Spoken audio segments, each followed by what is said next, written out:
मेरा पति चोर। हमारी आज की कहानी है साधना की, जिसके अरमानों में हमेशा से एक ऐसे लड़के की कामना थी जो एक ईमानदार इंसान हो। लेकिन शादी के बाद एक बात तो बताइए, रोज रोज इतने नोटों की गड्डी कहाँ से लाते हैं आप? नौकरी में क्या इतनी कमाई हो जाती है? अरे यार, क्या है तुम्हें? तुम आम खाओ ना। गुठलियां क्यों गिन रही हो? एक साल में साधना को बेटा होता है। तब सिद्धार्थ उसे सोने की चेन गिफ्ट करता है। ये लो, सोने की चेन, मेरी तरफ से तोहफा। आह, इतनी महंगी चेन कहाँ से लाए? सिद्धार्थ उसे कुछ बोलता उससे पहले ही घर में पुलिस आ जाती है और सिद्धार्थ को चोरी के इल्जाम में पकड़ कर ले जाती है। 4 महीने बाद जब सिद्धार्थ घर आता है तो उसे घर के टेबल पर एक चिट्ठी मिलती है।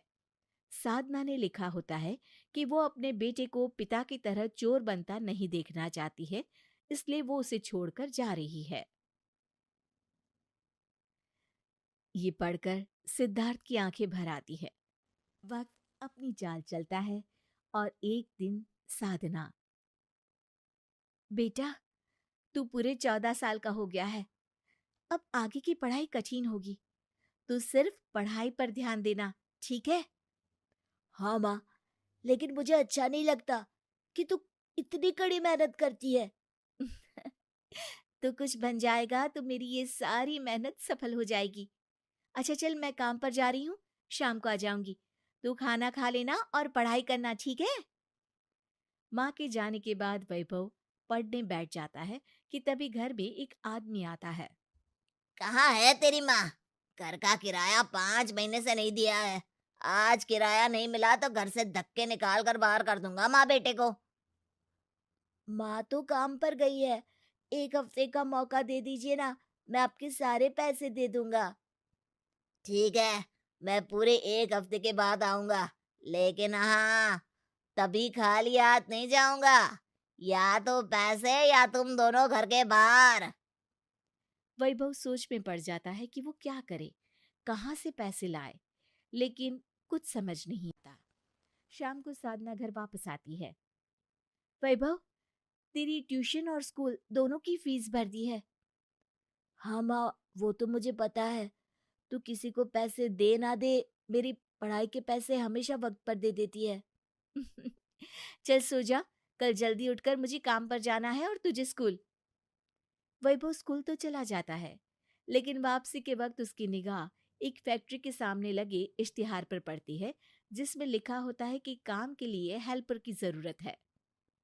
अब मुझे अंदर जाना है, मैं काम के लिए आया हूँ।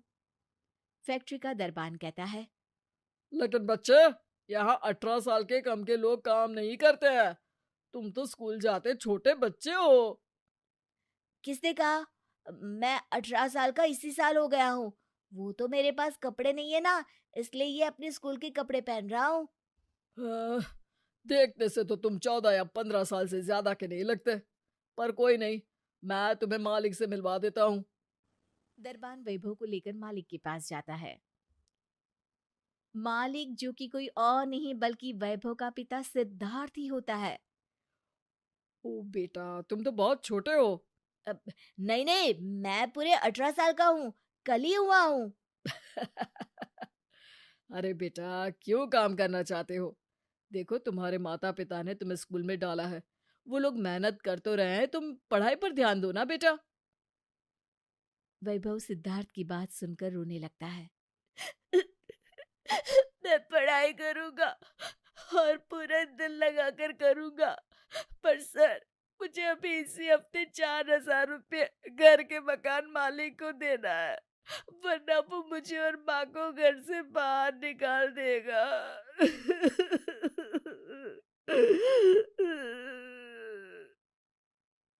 ओह, तो ये बात है। लेकिन बेटा, मैं तुम्हें काम नहीं दे सकता, तुम छोटे हो। और वो शाम को माँ के आने के वक्त सिद्धार्थ को घर ले आता है। माँ, आपसे मिलने ये अंकल आए हैं। लेकिन जैसे ही साधना और सिद्धार्थ एक दूसरे को देखते हैं, दंग रह जाते हैं। साधना, मैंने कहाँ कहाँ नहीं ढूंढा तुम्हें। कहाँ चली गई थी तुम? आप यहाँ कैसे? आपको कैसे पता चला कि मैं यहाँ हूँ?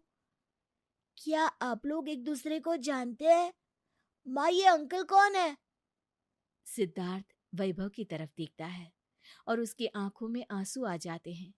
वो वैभव को गले लगा लेता है कि साधना कहती है, रुक जाइए, मैं एक चोर उचक्के को अपने बेटे को छूने की इजाजत नहीं देती। ये मेरा भी बेटा है साधना, और अब मैं चोर उचक्का नहीं बल्कि एक प्रतिष्ठित इंसान बन गया हूँ। मैं कैसे मान लूं? ये सूट बूट, ये गाड़ी, ये सब कैसे? फिर सिद्धार्थ उसे बताता है कि दरअसल जेल में मुझे एहसास हुआ कि मैं कितना गलत काम कर रहा था। जेल के अंदर काम करके मैंने कुछ पैसे कमाए। बाहर आकर तुम्हारे और अपने बच्चे के साथ मैं ईमानदारी की जिंदगी जीना चाहता था साधना।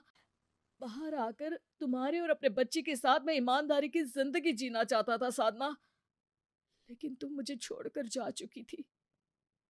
मैंने उन पैसों से एक छोटा सा काम शुरू किया। धीरे धीरे पूरी मेहनत और लगन से काम को बढ़ाया और आज मैं एक फैक्ट्री का मालिक हूँ। और अब तुम भी मुझे मिल गई हो। माँ, ये पापा है। मैं इनके पास काम मांगने गया था ताकि मैं घर का किराया भर सकूं, लेकिन इन्होंने काम ये बोलकर नहीं दिया कि मैं छोटा हूँ। फिर मैंने उन्हें डराया कि अगर ये मुझे काम नहीं देंगे तो मैं चोरी चकारी करूंगा, लेकिन पैसे का तो इंतजाम करके रहूंगा। फिर ये तुम्हारे पास उन पैसों को तुम्हें उधार देने आए थे। अब साधना की आंखों में भी आंसू थे।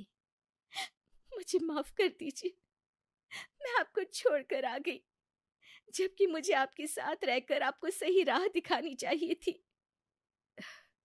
तुम्हारी तो कोई गलती है ही नहीं साधना। तुम लोगों की कमी ने ही मुझे सही राह में चलने की दिशा दिखाई है। अब चलो, तुम्हारा घर तुम्हारा इंतजार कर रहा है।